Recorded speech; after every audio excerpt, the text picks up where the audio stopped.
Bonjour à tous et à toutes, aujourd'hui on va se retrouver pour une toute nouvelle vidéo et j'espère que vous allez bien. Alors tout d'abord je tiens à m'excuser sur le fait que je n'ai pas fait de vidéo depuis un moment malgré que je vous ai promis une vidéo anecdote. Tout simplement le montage était trop long et j'ai eu énormément de choses à faire, notamment mes cours à rattraper parce que j'ai eu une baisse de notes.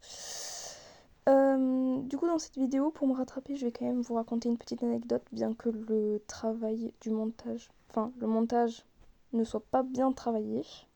Alors techniquement, l'histoire ne vient pas directement de moi, mais plus précisément de mon père. Alors je vais quand même vous raconter en bref l'histoire. Donc mon père était censé aller chercher la copine de mon cousin qui habitait dans une autre ville parce qu'il y avait eu un incendie. Jusque-là, on me suit. Pour y arriver, il y avait environ 2 heures de route. Moi, j'étais avec ma mère à la maison en train de les attendre. Enfin, on était en train de les attendre. Et ils sont pas revenus au bout de plus de 4 heures de route. Et en fait, c'est pour la simple et bonne raison que mon père s'est fait agresser sur l'autoroute. Donc en clair, mon père devait doubler quelqu'un, mais cette personne-là n'a pas voulu. Donc il s'est enchaîné littéralement des insultes et des doigts d'honneur par la fenêtre, rien de bien étonnant. Sauf que cette personne-là est sortie de la voiture, enfin s'est arrêtée sur le bas d'à côté et est sortie de la voiture pour aller embrouiller mon père. Pendant que mon père était à l'arrêt, donc il faut savoir qu'il était avec ma grand-mère, mon cousin et sa copine. Donc mon père sort de la voiture et commence à légèrement crier avec le monsieur en question. Sauf que il y avait plusieurs personnes dans la voiture et un des passagers à l'arrière va dans le coffre et sort une putain de hache de merde. Déjà, ça commence mal. Et comme si ça ne suffisait pas, du coin de l'œil, mon père y voit quoi? Une vieille arrivée avec les bras tendus vers lui. La vieille, qu'est-ce qu'elle essaye de faire? De littéralement mordre et griffer mon daron.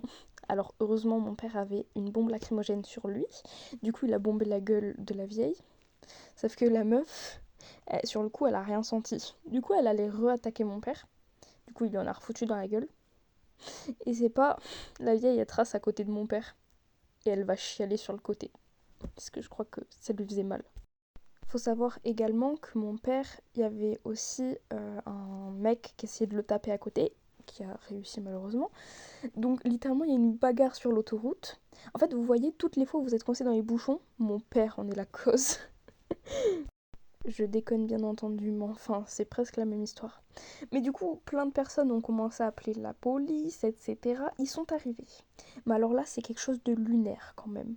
En clair, les flics, ils ont engueulé mon père parce qu'il avait une bombe lacrymogène en disant que c'était pas légal alors que ça l'était. Et ensuite de ça, ils l'ont engueulé parce qu'il a foutu une bombe lacrymogène dans la gueule d'une meuf.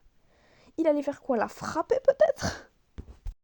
Bref, après plusieurs longues minutes pour essayer de discuter avec les flics, il a enfin réussi à les calmer, entre guillemets, et puis ils ont pu repartir. Quelques jours après, mon père a reçu une lettre pour être convoqué au tribunal. Morale de l'histoire, mon père il est jamais allé, il s'est jamais rien pris comme sentence, entre guillemets, enfin, n'importe quoi. Morale de l'histoire, faites attention aux personnes âgées. Et sinon, eh ben, j'espère que ça vous aura suffi comme histoire. Pour l'instant, je peux pas faire plus. Et bisous les enfants.